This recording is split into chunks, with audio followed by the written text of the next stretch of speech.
So I and the Father are one. I and the Father are one. In this great possibility, there is no limit to how far I can overcome and ascend and express that greatness within me, which I am one with. I'm not talking about, our little personalities, which have a way of operating in separation, right? I am talking about that great force of life, that, river of life that flows through us, which we may contact and manifest whatever from there. So I and the Father are one. Through this statement, we have commenced the process of ascension, okay? Because we have come out of the idea that I'm limited, I can't, for me, I'm one with my experiences, no good ever happened to me, it'll never happen. So we're doing what I call, we're correcting the case of mistaken identity. The past no longer matters. It does not matter whatsoever. The only thing that matters right now in this stage of great opportunity is for you to realize who you are. I and the great principle of life are one. We are children of the Most High, and regardless of whatever each one has been through, we remain a jewel, an infinite jewel of divine creation. Each one a unique and whole facet, empowered to reflect the total beauty and magnificence of that jewel. Unique, one at the center, but each one a unique radiation. Each one is a divine idea manifest. Like there's no two thumbprints alike in this universe. There never was a you, and there never will be a you. So you are the only you. You are the only pattern of you happening. And you have come to be fulfilled and to be expressed. You are a divine idea, made manifest, sprung from the high mind, one with mighty creation and creative forces in all. Now this is a great idea. This is a very emancipating and freeing idea. We become thrilled. We become awed. And it is in this instant of letting go of that limited identification that the process of emancipation has indeed truly begun. Spirit is awake and ascending right where we are, not afar off, yet right within us, right where you and I are. So we see that ascension, or raising up, is truly a matter of lifting consciousness. For mind on earth, in earth plane, mind rules all. What mind is on, body and worlds become. What mind is on, body and worlds become. And to arise to the loftiest heights in consciousness, to the heavenly spheres of knowing the truth, is to continue now this great action which God has already begun on your behalf through familiarizing you with meditation, etc. Now you continue the action through maintaining your perfect knowing of who you are. And there is a task that we now must perform once we begin to become enlightened.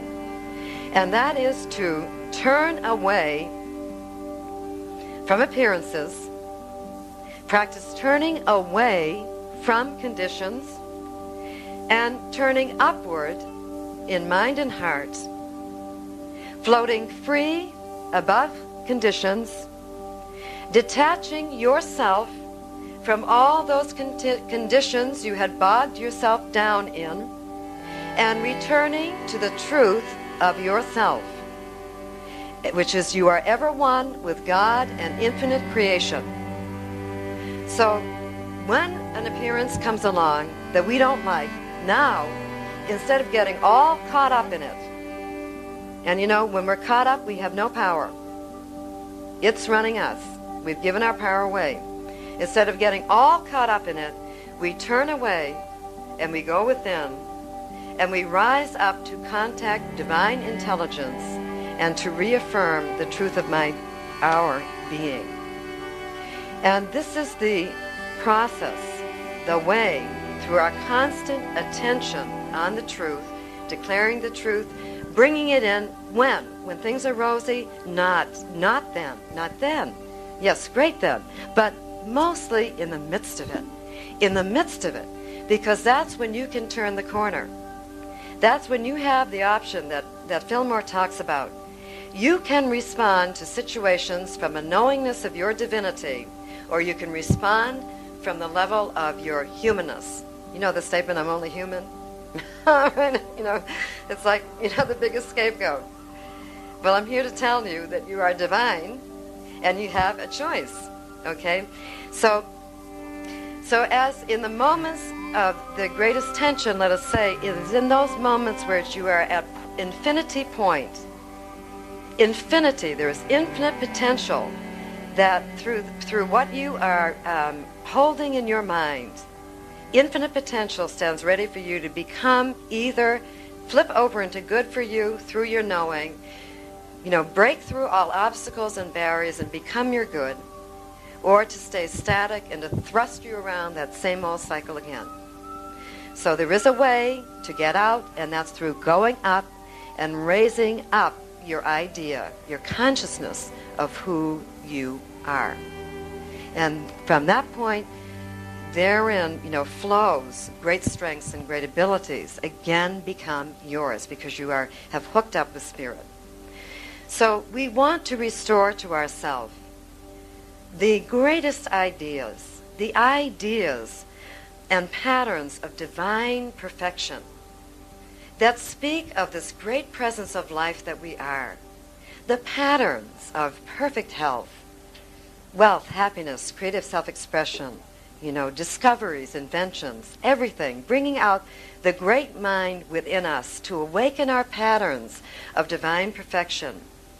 And so if you would just do this, if you would keep your mind on awakening that which you are as one with Spirit, you shall arise from within, and all things shall come together to assist you, because, let's face it, Spirit is in charge. No matter what we think, Spirit is in charge of this universe and what's happening. It's the maintaining force. So if you're abiding in a harmonious consciousness with Spirit, you better believe that Spirit is maintaining you, regardless. If everyone should desert you, Spirit maintains you. And there's a great knowing. So turn away from appearances, spend your attention reconnecting. Go in, breathe, meditate, contemplate the great truth of your being. Reconnecting with that which you are truly one with. And in this way, we bring in and we bring out the magnificent truths of Spirit that we are as a new idea. A new idea. We've got a new thought about ourselves now, and we're manifesting a new idea about ourselves. And it is this idea then, the power of this divine idea, which is the truth about you. The truth about you has all power. Repolarizes then, like a great magnetic field, all of your circumstances around you get repolarized around this new knowing that you have, and it changes, it alters your entire magnetic and physical field. Your new knowing about yourself, that you are the love, the peace, the harmony, the abundance, the joy of all that is, in spite of the whatevers and whatever they say, gives you a new dynamism and magnetism, alters your whole field, and reconstitutes your physical body. The body, your physical body, and your body of experiences, your body of relationships, all the outer manifestations of your consciousness, okay? Now, a helpful thing to know is that I cannot ascend in spirit and speedily align with the truth till I have released this idea about myself. And the idea in great mystics and yogis, and you've heard this eternally, and this is so powerful, that we must release the idea that I am my experiences, my body, my moods, my thoughts, my circumstances, my feelings, all of which are outer and cannot measure you and temporary and change. So now you move from this limited knowing which constricts you. If I think I am my experiences, there's not far that I can go. Right? I'm doomed to repetition. So these are temporary. Recognize anything in the outer is temporary. It is only through identification with I am that which is beyond, behind, and governs all. I am one with original cause, mighty I am presence. I am that which governs thought, body of experience. In others, move into your causal space. And if you want to think about this, if you depart your body's going to fall in a heap. So what's keeping it going? Consciousness is what I'm saying. You are consciousness. You are consciousness. And it is through changing your consciousness that you alter your body physical. And we're doing it right now. You say, well, I'd like to be, 10 pounds heavier, 10 pounds lighter. I'd like to be this and that. And then we do whatever. We get an image in mind. And then we produce that. So this is how it works. Consciousness first. Okay? I am consciousness, and I cannot be restricted to any given moment of what's going on with me. All right. So through this identification, we ascend in a greater conception of who we are, and we find at every level those pearls of renewed life. So I cannot walk on water if I'm drowning. Okay? And this is what you could equate getting caught up in an experience. How many here have gotten caught up in experiences and know what I'm talking about? Oh, never, not us. I know I have. Okay. Now, I know that is like drowning. Okay? So, and you couldn't walk through the fire and come out unscathed if you're caught up in your appearances. Okay? So this is the mystical tool, and what these things mean is to rise above that experience by maintaining your good knowing in the midst of it, and you are unharmed on every plane. Ultimately, on every plane. So I retain my knowing of who I am, and in this way I rise up and above whatever I'm going through and bring a greater idea to bear, let's say, and changing the matter of things. Now, Spirit, we know, has already descended, you could say, in as you, as me. Spirit, because it's creative, is always manifesting form. And we're just like that too, We're always building our businesses and doing our things, and we love to create. So let us understand that Spirit already descended where? In us. As us. We are Spirit. And now we've gone out to the lengths of separation about as far as we want to. And as a collective, we're saying we're returning. We're returning to the oneness, and this is why we're on the ascent in the knowing of who we are. So as each one consciously recognizes who they are, right where they are, and as we regard each other and see the great principle of life within, like Christ said, he who looks upon me sees the Father. Well, what do you think that meant? It's the same thing. God is within. So we look upon each other and we see that potential Christ consciousness, regardless of whatever is going on, within that being. And we are affirming the presence, putting our attention on the presence of truth and bringing it out. What else do? We bring all our inner evidence. We can only measure who we are by an inner knowing. It's not something that can be counted, on the outer. It can be only measured by this inner evidence and knowing. So we bring this to the attention of our outer senses, bringing our outer senses and reactivity under the control or dominion of our inner knowing. Two becoming one. Two becoming one. Eliminating the idea now that there is spirit and body in two somehow different worlds, you know, God and man, spirit and the spiritual world and the material world. Yet now coming back to, no, there is only one thing. Spirit and form. Only one thing, no division. The great statement of the Israelites, "Hear, O Israel, our Lord, our God is one." One God, one life, principle, one body of being in the wide circumference of God. No more spirit and matter, no more two forces, no more this and that, yet only spirit and us, its perfect reflections, reflecting that perfection through our great realizations of truth. Now with each rise of awareness, we realize there is an ascent throughout all the chakras of being, and with each rise in awareness, the light of our knowing, the lights of our knowing are turned on, ignited in our brain cells. There is dynamic activity, you know, when you're greatly inspired and you feel that light. You say, it's like, you know, it's depicted in cartoons like the light going off in a person's head. Well, that's your high self. So as you recognize the truth and you rise up through every dimension, every sense faculty is awakened and renewed. There is new strength, and you are seeing, hearing, thinking, responding, feeling anew.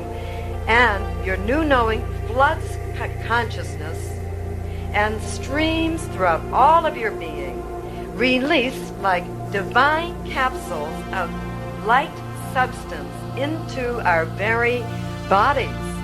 Our very molecules and brain cells are charged with this invisible light substance.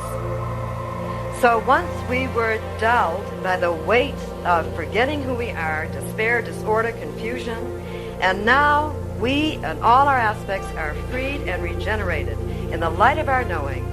And then our great light goes out to move and continue those wide concentric circles and spirals to embrace all that is. We are living anew, finding new life in our new idea, our new awareness. And for every waking up, there is the most magnificent, at once, perfect balance and compensation on the outer. It's so great, you don't have to worry about the outer. Just wake up within, and at once there will be that balance established on the outer. For remember, our God is one, and all things work together. Nothing works separately from another. Every inner operation is adjusted and corrected, and so too every outer mirrors the new truth of your new reality. So let us each say now, and own the fact within, that we are the ascending generation. Let's stop saying, oh, some great master over there. You know, they're probably getting pretty bored with that. Now it's time for us to be the great masters where we are. Let's say that we are the ascending generation, ascending into the top fact and the top knowing that we are one with all creation and sublime God, and we always were. And let us keep our sights high, starting where we are. Each one, right where you are right now, is a place where God wants you to be. As Emerson so greatly said, the very fact that I'm here is evidence that God has need of me here. Okay? So start right where you are, each one, and bring in infinite divine concepts of peace, joy, harmony, success, abundance. Bring it in right where you are, into your right now circumstances, and that's called doing the Father's work. And you know what happens? When I'm doing the Father's work, my Father's taking care of my business, and in great ways. Okay? So let us come together and rejoice as a spiritual family, a collective family, that all our awarenesses and all our divine memories and intelligences are being awakened together now as we touch the truth of our being, the high note again and again in our every circumstance. Christ said, touch not the earth, touch me. What does that mean? Touch the truth. Touch the truth. The great Emma Curtis Hopkins, she, taught so many of the great metaphysicians we have today. And it was said in her presence, people were like, she didn't say a word. She didn't need to. Her clarity was so powerful. And she said, and she, reminds in her writing, touch the truth, not the earth, meaning bondage, okay? And as each one of us sounds the true note of our being, we are sparked, freed, and revitalized, for we are touching the truth with our inner cognition. And then let us move before the scientists. Let us, on inner proof alone, of course we get the outer as soon as we start to introduce principle into our lives, but let us move before the scientists, knowing before they say they found it. When they get around saying, the great truth is, that which was always, don't be one to say, I hung back because, I didn't have that outer proof. Like Wayne Dyer says, you'll see it when you believe it. And if you're going to,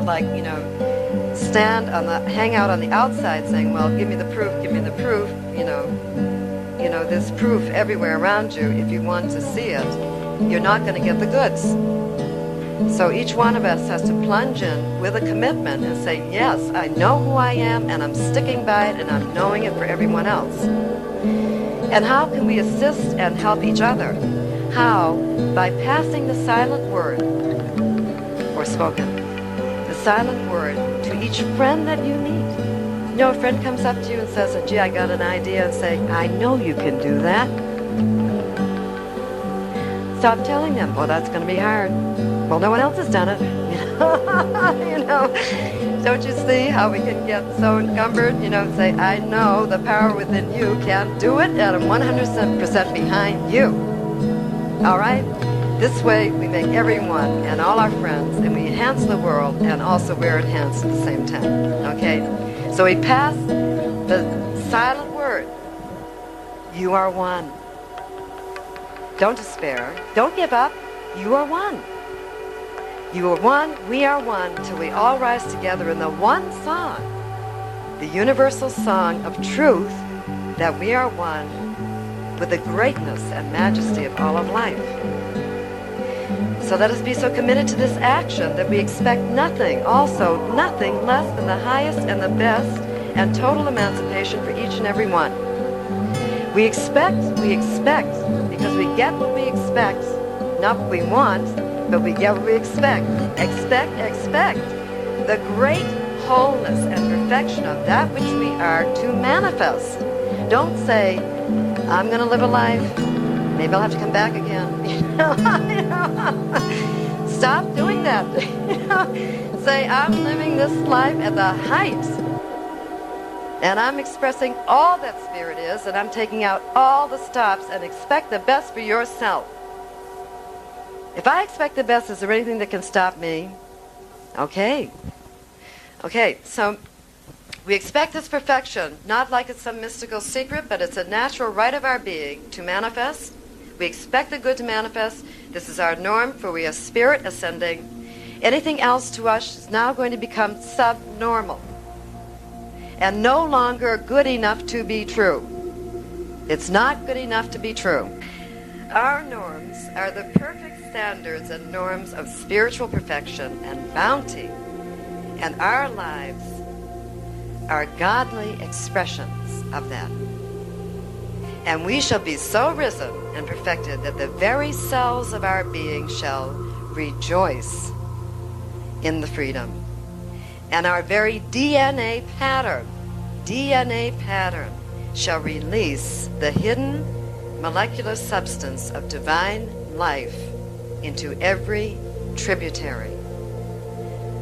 Right in our DNA pattern, the new substance will come forth. That which always was, which you've always been using. Anytime you wanted to accomplish anything, we utilize this power. It was always there. And what is that substance? It's the very essence of all of life and love and power. And that's what we are. And so by building it into our knowing, we build it into our cellular structure even, is altered and changed, and in our entire patterns. Okay? So let's get there before the scientists, before they have the great ahas, will say, well, what took you so long? You know? Okay. So, what I like to do is just say, just short meditation, okay, to embody this idea that we've been looking at.